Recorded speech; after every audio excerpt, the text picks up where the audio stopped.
Welcome back, everyone. Thank you for joining us for part 6 of our read aloud of the Stupendous Dodgeball Fiasco by Janice Repka.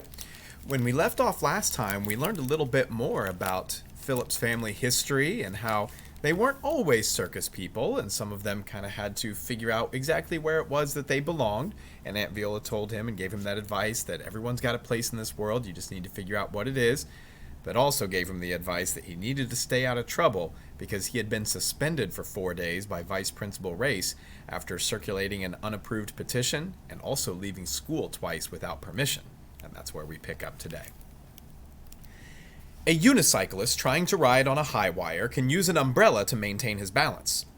An 11-year-old boy trying to avoid trouble on a 4-day suspension from school is on his own. The next morning, Philip accompanied Aunt Viola to the courthouse. He sat in a wooden chair next to the metal detector, counting floor tiles and thinking about his visit to the vice principal's office. "You're not going extra hard on him because of what happened between you and my sister when you were in school together." Aunt Viola had asked that of Mr. Race. After Philip had counted all the floor tiles, out loud, twice, he asked Aunt Viola what she meant. "Some parts of a person's past are better left in the past," she said. A short old man with a long white beard made the metal detector go off as he passed through. Aunt Viola swept her handheld device under his whiskers and made him remove a tiny flag pin from his shirt collar. "But I still want to know," said Philip. Aunt Viola watched a tiny television-like screen showing an X-ray picture of the items inside the man's bag. "Please," Philip asked. She stared at the screen a long time before she spoke. "Someday, when the time is right, we'll talk about it." Before Philip could ask another question, she removed a crisp $5 bill from her billfold, let it drop into his hand, and sent him to the snack bar. Philip realized that if he went to the snack bar, Sam would ask him why he wasn't in school. What would Sam think when he told him he had gotten suspended? Would Sam still want to be his friend if he knew how much trouble he kept getting into? Well, Philip wasn't in the mood to find out. He looked around for another place to hang out. He saw a room with comfortable-looking upholstered couches and a nameplate that read Lawyer's Lounge. Ancient men in dark business suits sat in thick leather chairs reading newspapers and napping. Scattered about were end tables of decorative wrought iron that were topped with sheets of clear, thin glass. Philip kept looking. On the 4th floor, he saw a sign. Law Library. Perfect, he thought. As Philip entered the library, he could smell musty, aging books. The bookcases went from floor to ceiling with a stepladder at the end of each row. The tables were heavy oak with matching chairs that made clunky sounds when moved. No one was sleeping here. Men and women were busy searching shelves. A young lawyer with a yellow notepad strode down an aisle and examined a row of books. She grabbed a volume and retreated to a table. Philip inspected the holes she left. Each one of the books around it was precisely the same size, shape, and color. Only the small numbers on the books differed. Atlantic 2nd 487, Atlantic 2nd 488, Atlantic 2nd 489. Philip thought maybe the books were about oceans. And if you're curious, those are actually books about previous cases that have been tried within those courts that lawyers use to establish precedent, which means how past cases have been decided can help figure out how future cases should be decided. He slid one off the shelf and looked through it. The words appeared to be English, but they didn't make any sense to him. Discovery Rule Tolls Statute of Limitations? He read.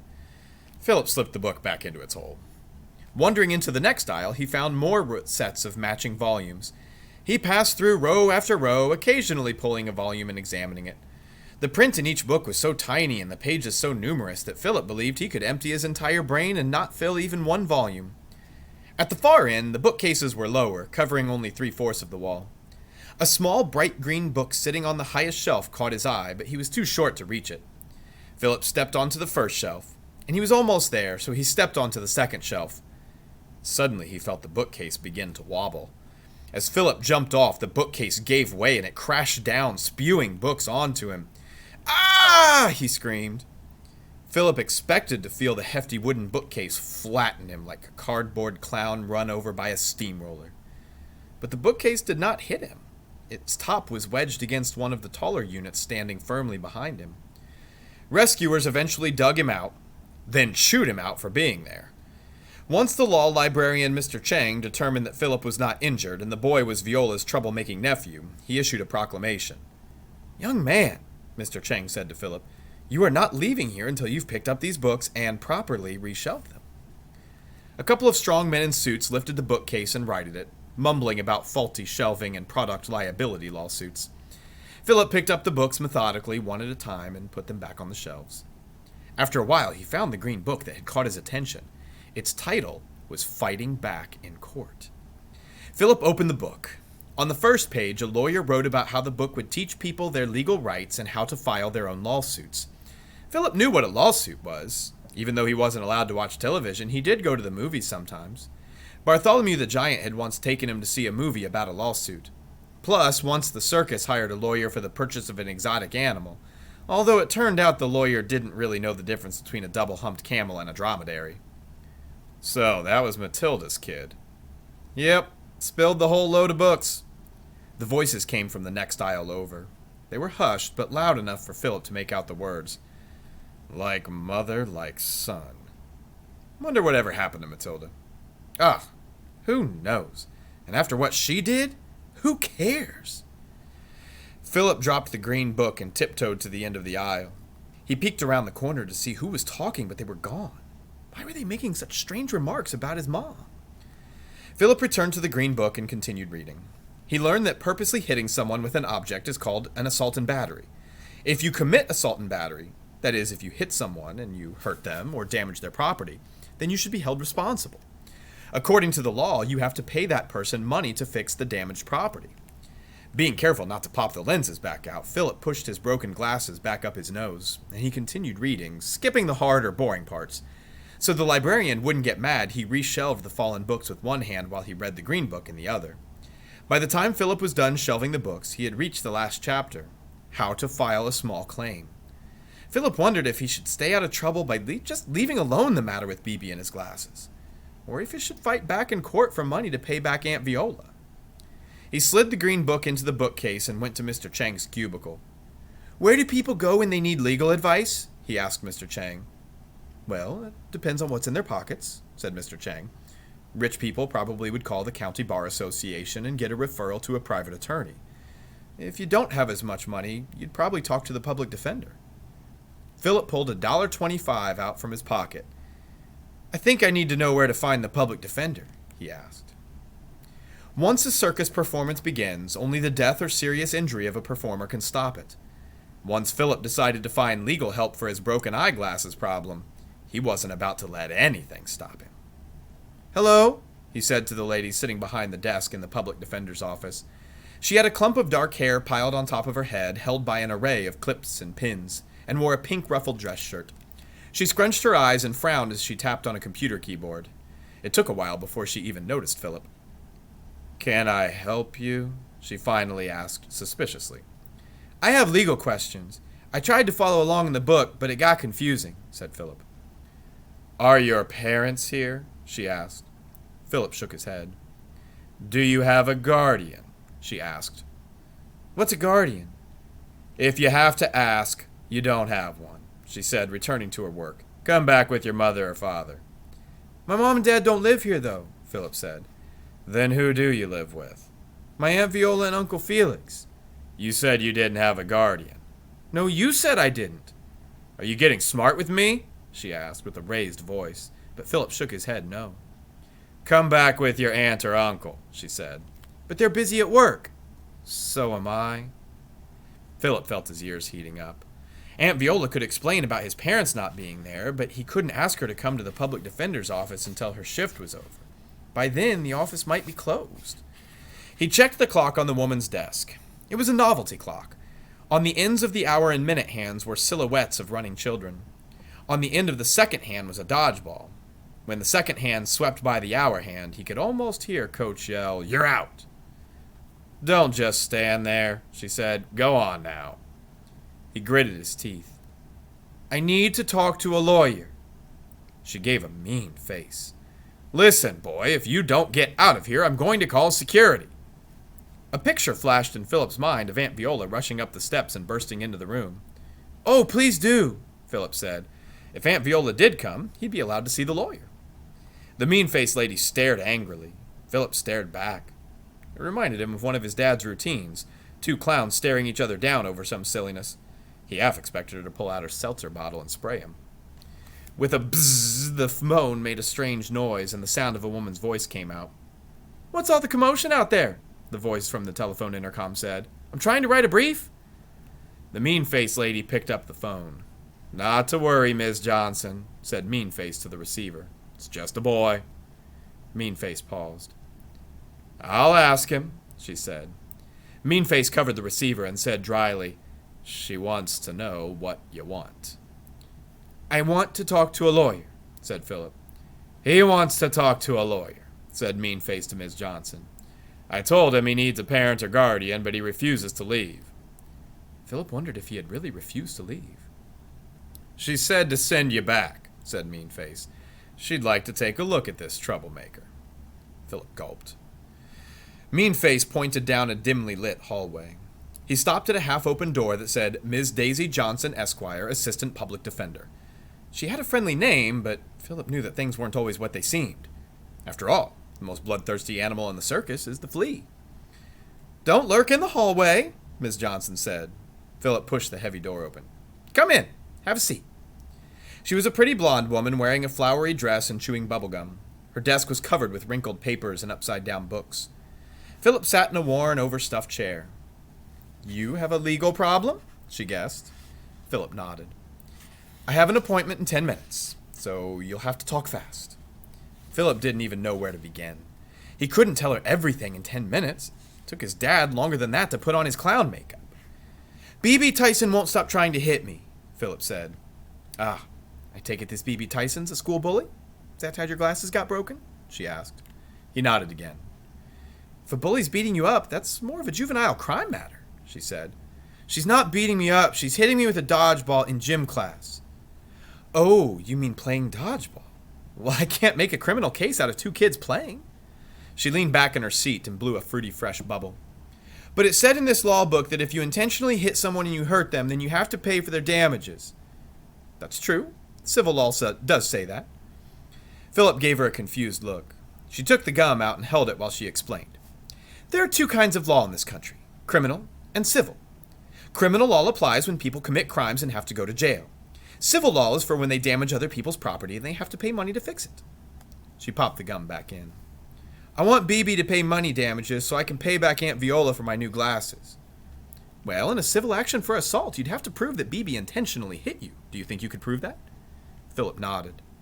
"You wouldn't only be putting the bully on trial, you'd be putting the whole game of dodgeball on trial." She blew a small bubble and burst it with a loud pop.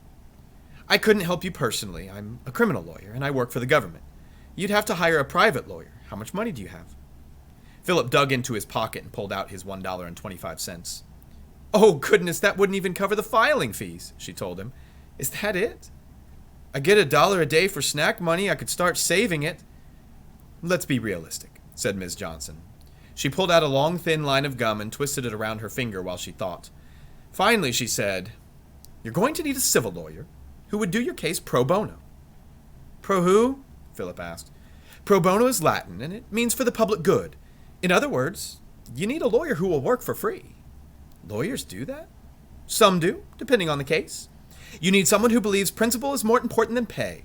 It's got to be someone who is smart, tough, and isn't afraid to stand up against the whole town if he has to." "There's only one Hardingtown lawyer who would even be willing to consider such a thing. I'll arrange for you to meet him." In the era before automobiles, a circus would march down the main street when the parade was to begin.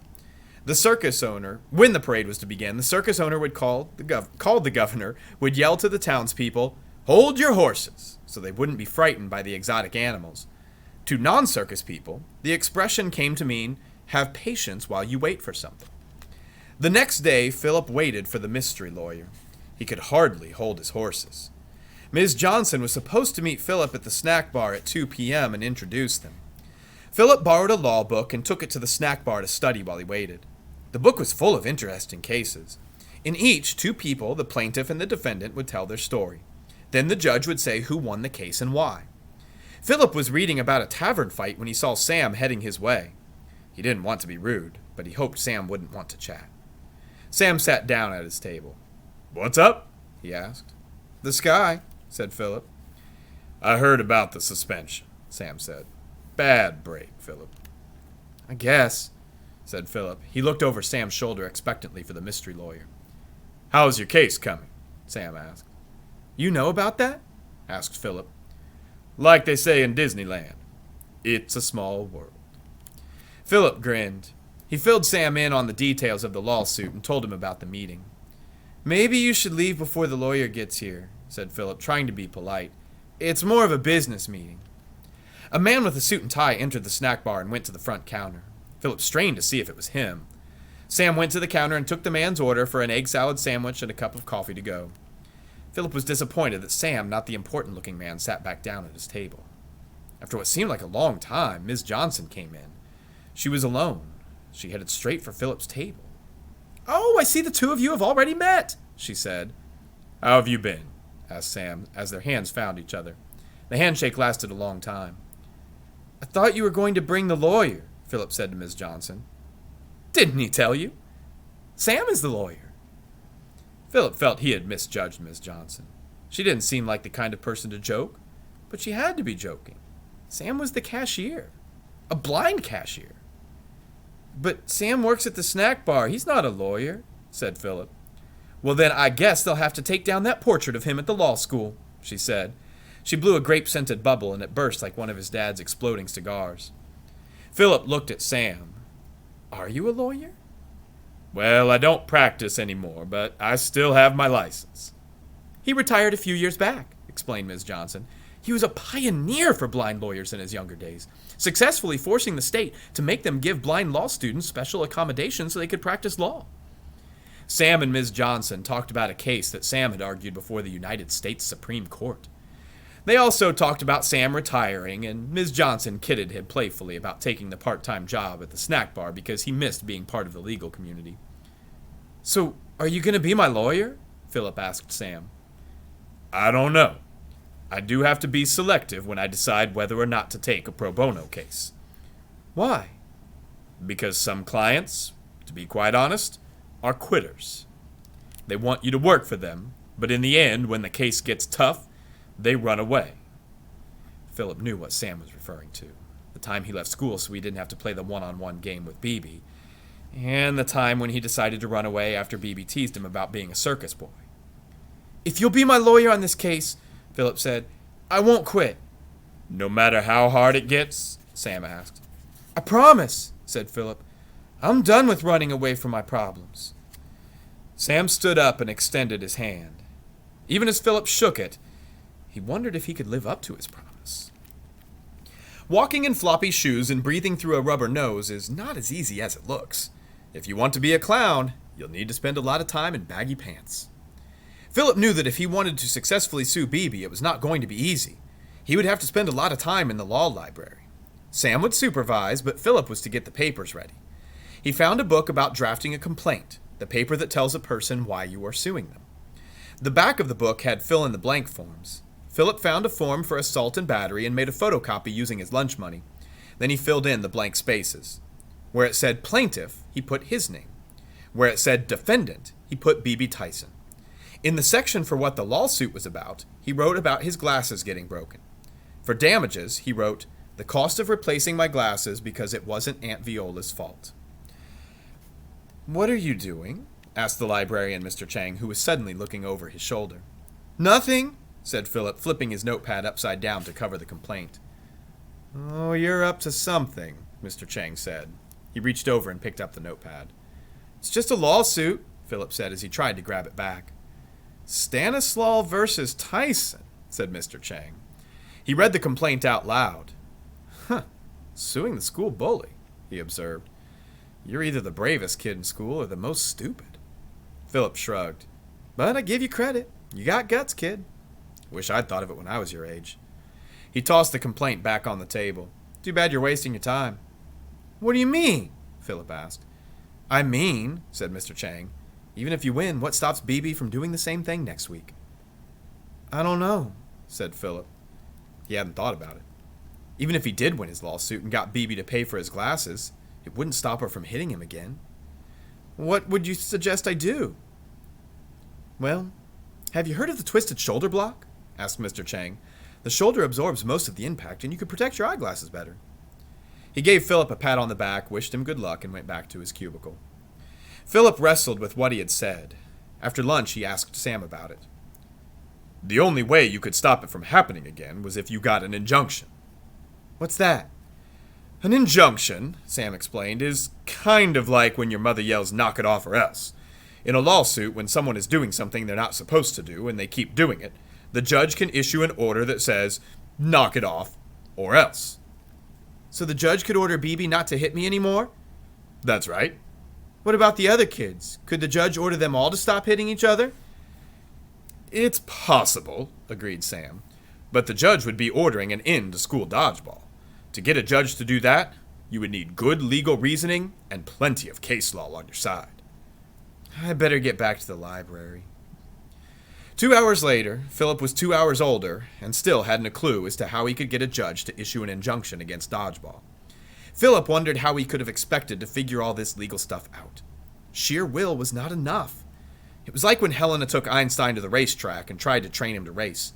The elephant lumbered away, always keeping 3 feet on the ground, while animals with shorter legs easily passed him. Philip needed to get away from the musty smell of old books. He left the law library and went to the lawyer's lounge, where he found a copy of Dodgeball Today magazine on a couch. The lead article was how to get more force on a screamer ball without making it explode. Philip placed the magazine in a rack on the wall, then he curled up on the couch and fell into a troubled sleep. His nap was interrupted by the chatter of lawyers coming into the lounge. Philip ignored them and pretended he was asleep. "Oh, someone beat you to the couch, Sid," a lawyer with a squeaky voice said. "Looks like Viola's nephew," said a deeper voice. "Almost got himself killed the other day dancing with a bookcase. Fool kid."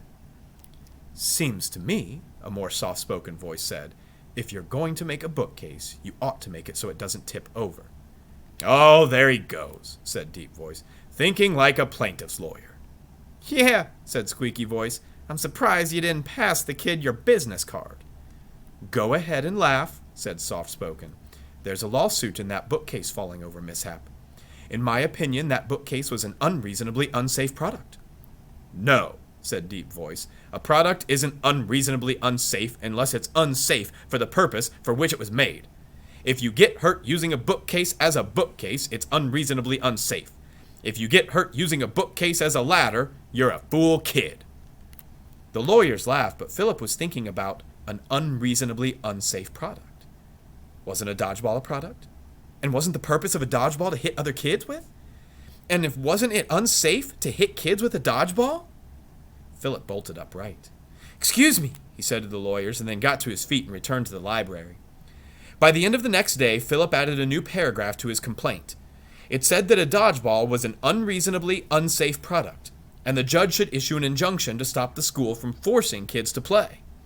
Philip wasn't sure whom to sue about dodgeball being unsafe. He didn't think that was BB's fault. It was Coach and the school that made him play. Since Philip wanted to be fair, he wrote Hardingtown Middle School and Coach Tyson next to BB's name as defendants.